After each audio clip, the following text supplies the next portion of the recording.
Be quick. I have If you little have patience business, for mundane concerns. because that's what traitorous cowards do when they desire power. Ulfric coveted the High King's throne.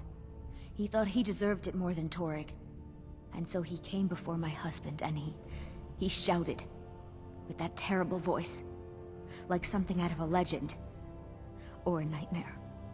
When Ulfric unleashed such fury, my husband, he simply ceased to be.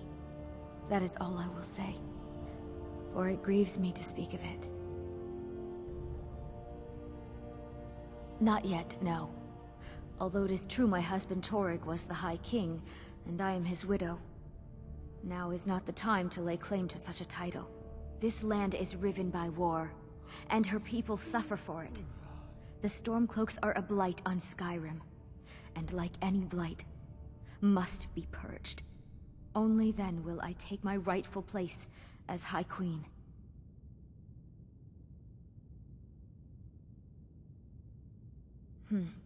A question I am all too familiar with.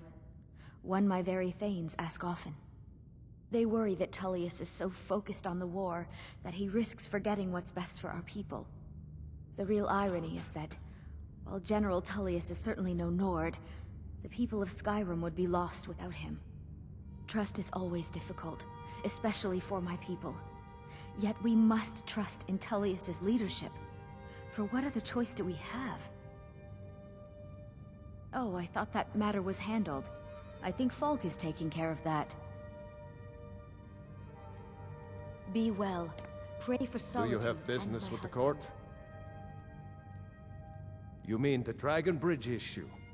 I'll be honest with you. I was planning to let that go. Varnius is a bit jumpy at the best of times. There have been reports of weird happenings near Wolfskull Cave. Travelers disappearing, odd lights. I suspect wild animals, or perhaps bandits. I don't think it's worth our time with the war going on. But if you want to clear out the cave, I'll make sure you're repaid for your work. The cave has a bad history. Long ago, Potema the Wolf Queen used it for necromantic rituals. That's where it got the name.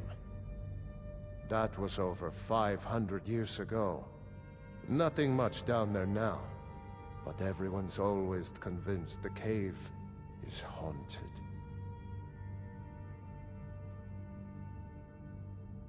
Of course he does. What sort of a question is that? Maybe you've been listening to Eriker. There's been loose talk among some of the Thanes, and I suspect he's the cause of it. You'll pay those rumors no heed if you wish to retain your welcome in this city. She may be young, but Elisif is the Jarl by right. And here in Skyrim, if nothing else, we respect the traditions of our fathers' fathers. You do well to remember that. Feel free to return to me Be with quick. questions. I have little patience. The Blue So, Palace is an you wish to open master door. the arcane arts?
Take care of yourself, and I have so very many ways to deal with people.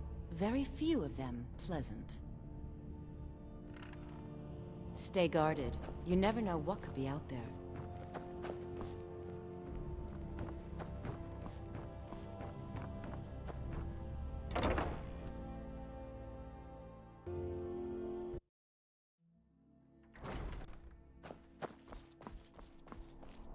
gods, it's true, isn't it?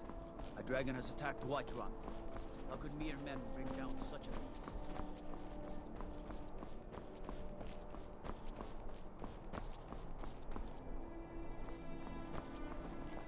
I've been looking for you.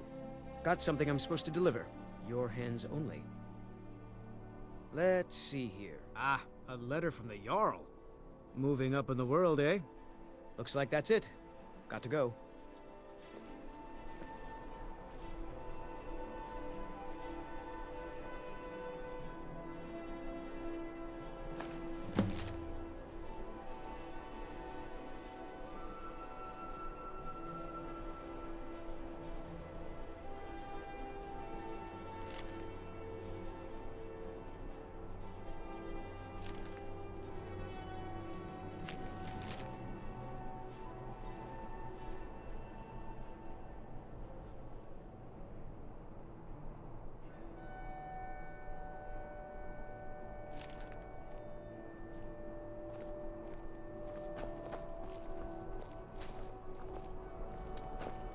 Nope. Sorry.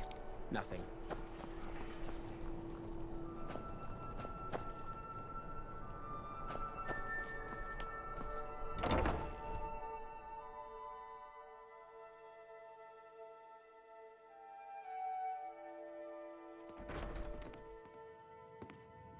Welcome to the Bard's College. I'm the headmaster. Always a pleasure to meet a prospective bard. You should be aware that many apply, but we accept very few people. When possible, we ask applicants to perform tasks the college needs completed. In this case, I do have a task befitting an aspiring bard. Elisif has forbidden the burning of King Olaf, a festival put on by the Bard's College. We need to change her mind. To convince her, I want to read King Olaf's verse, a part of the Poetic Edda, the living history of Skyrim. Unfortunately, the verse was lost long ago. Yes, according to Giraud, our history's keeper, the portion of the Edda dealing with King Olaf might still exist in Dead Man's Respite. I need you to retrieve the poem. I think Giraud here would give you the best explanation of both it and the history of King Olaf's verse. You should speak to him about it. As you may be aware, Elisif's husband, High King Torygg, was recently killed. Elisif mourns her husband deeply, and she feels that a festival that burns a king in effigy is distasteful. I tried to convince her the festival is many centuries old and celebrates solitude, but I need proof. I believe King Olaf's verse will provide that proof.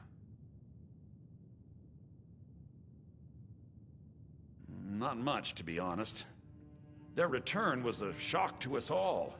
Gerard Germain has some tomes about them in the library, if you're interested. Not much, but as a bard, I find the whole affair depressing. There are no heroes in this war, no winners to be had, and no real conclusion. If you want something a bard can dig into, look to the dragons. 1,000 years from now, Skyrim will have changed rulers dozens of times, but the return of the dragons, that story is once in an era. I wish you luck in finding the verse.